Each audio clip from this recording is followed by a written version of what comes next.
Imagine for a moment that somewhere in the middle of Texas there was a large foreign military base, say Chinese or Russian. Imagine that thousands of armed foreign troops were constantly patrolling American streets in military vehicles.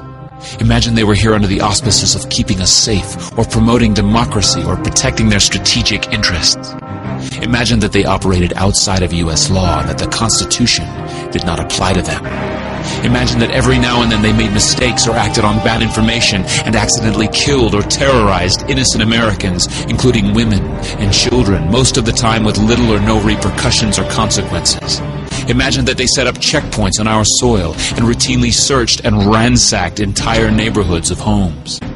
Imagine if Americans were fearful of these foreign troops and overwhelmingly thought America would be better off without their presence.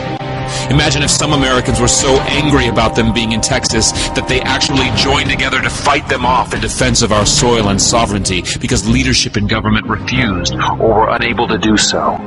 Imagine that those Americans were labeled terrorists or insurgents for their defensive actions and routinely killed or captured or tortured by the foreign troops on our land.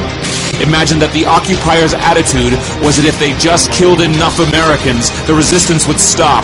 But instead, for every American killed, 10 more would take up arms against them, resulting in perpetual bloodshed. Imagine if most of the citizens of the foreign land also wanted these troops to return home. Imagine if they elected a leader who promised to bring them home and put an end to this horror. Imagine if that leader changed his mind once he took office. The reality is that our military presence on foreign soil is as offensive to the people that live there as armed Chinese troops would be if they were stationed in Texas. Shutting down military bases and ceasing to deal with other nations with threats and violence is not isolationism. It is the opposite.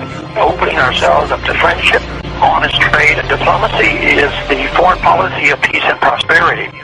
It is the only foreign policy that will not bankrupt us in the short order, as our current actions most definitely will. I share the disappointment of the American people in the foreign policy rhetoric coming from the administration. The sad thing is, our foreign policy will change eventually, as Rome's did, when all budgetary and monetary tricks to fund it are exhausted.